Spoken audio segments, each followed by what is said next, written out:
వంట రాని వాళ్ళు కూడా చాలా సింపుల్గా సులువుగా ఈజీగా ఈ క్యాబేజీ కర్రీ చేయొచ్చండి. చాలా టేస్ట్గా బాగుంటుంది. క్యాబేజ్ అంటే తినని వాళ్ళు కూడా చాలా ఇష్టంగా తింటారు. మరైతే నేను ఇందులోకి ఏమేమి వేసాను, ఎలా చేస్తాను అనేది వీడియో స్కిప్ చేయకుండా చివరి వరకు అయితే చూడండి. హలో అండి, వెల్కమ్ టు మా ఇంటి రుచులు మన పాకిస్తాన్. ఇవాళ మనము క్యాబేజ్ కర్రీ చేసుకుందాము. క్యాబేజ్ కర్రీ చేయడానికి రాని వాళ్ళు కూడా చాలా సులభంగా ఈజీగా కర్రీ చేసుకోవచ్చండి. అయితే ఇప్పుడు ఈ కర్రీ ఎలా చేయాలో మనం చూద్దాము. ఇప్పుడు మనం కర్రీ చేయడానికి ఇలా ఒక ప్యాన్ పెట్టుకోవాలండి. మీ దగ్గర ప్యాన్ లేకపోతే కడాయి పెట్టుకున్నా పర్వాలేదు. అందులోకి 3 టేబుల్ స్పూన్ వరకు అయితే ఆయిల్ వేసుకోవాలి. ఆయిల్ హీట్ అయిన తర్వాత ఇక్కడ నేను మినపగుళ్ళు, జీలకర్ర వేస్తున్నాను. ఆ తర్వాత ఇందులోకి శనగపప్పు వేసుకోవాలి. ఇప్పుడు శనగపప్పు, మినపగుళ్ళు మంచి కలర్ వచ్చే వరకు మనం వేయించుకొని పెట్టుకోవాలి. పప్పులంతా బాగా వేగిపోయి ఇలా మంచి మెరూన్ కలర్లోకి వస్తాయి కదండి. అలా వచ్చిన తర్వాత మనము కట్ చేసి పెట్టుకున్న క్యాబేజీని వేసుకోవాలి. ఇక్కడ నేను ఉల్లిపాయ ఏమి వేయట్లేదండి. క్యాబేజీకి మనకు ఉల్లిపాయ వేయాల్సిన అవసరమే లేదు. ఇలాంటి క్యాబేజీని వేసి పెట్టుకున్న తర్వాత ఇప్పుడు దీన్ని ఆయిల్లోనే కాస్త మగ్గించుకోవాలన్నమాట. అప్పుడే మనకు క్యాబేజీలో ఉన్న స్మెల్ పచ్చివాసన పోతుంది.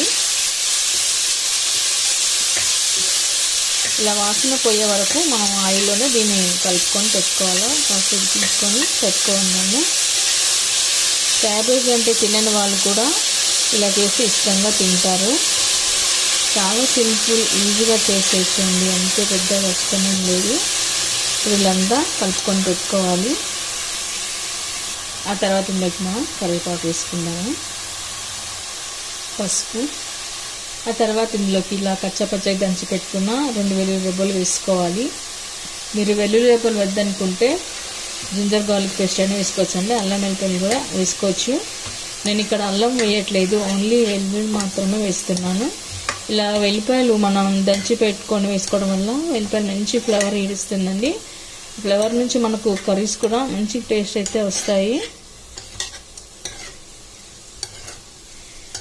ఇదంతా కలిపి పెట్టుకున్న తర్వాత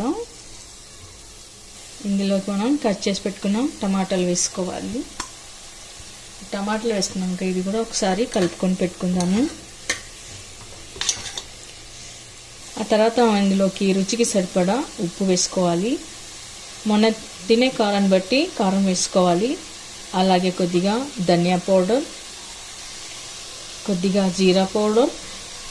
నేను అన్ని ఎంతెంత వేస్తాను అనేది మనకి డిస్క్రిప్షన్ బాక్స్లో ఇంగ్రీడియంట్స్లో పెడతాను, కొలతలు పెడతాను చూడండి. ఆ తర్వాత ఇవన్నీ వేసాక మనం ఒకసారి కలుపుకొని పెట్టుకుందాము. ఇంకా మీరు ఇందులోకి బఠానీలు ఉంటే బఠానీలు కూడా వేసుకోవచ్చు. ఇప్పుడు మనం దీన్ని కలిపే దాంట్లోనే సగం మగ్గిపోయి ఉంటుంది కాబట్టి కొద్దిగా వాటర్ వేసుకొని మనం ఇప్పుడు 1 విజిల్ ఇస్తే సరిపోతుంది. మరి వాటర్ ఎక్కువ వేస్తే కర్రీ అంత టేస్ట్ అవ్వదండి. కాబట్టి కొద్దిగా మనం ఇలా వాటర్ వేసుకొని కలుపుకొని పెట్టుకోవాలి. చూడండి, నేను ఇలా కొద్దిగా మాత్రమే వాటర్ వేసాను, అంతే. ఇప్పుడు మనం ఇలా ప్యాన్ మూత పెట్టేసుకొని 1 విజిల్ ఇస్తే సరిపోతుంది. ఓకే అండి, చూసారుగా సింపుల్గా క్యాబేజ్ కర్రీ మనం ఎలా చేసుకోవాలో. ఇలా చేస్తే ఎవరైనా సరే తింటారు. ఇప్పుడు మనం దీనిపైన కొత్తిమీర వేసుకుందాము. ఆ తర్వాత సర్వింగ్ బౌల్లో తీసుకుందాము.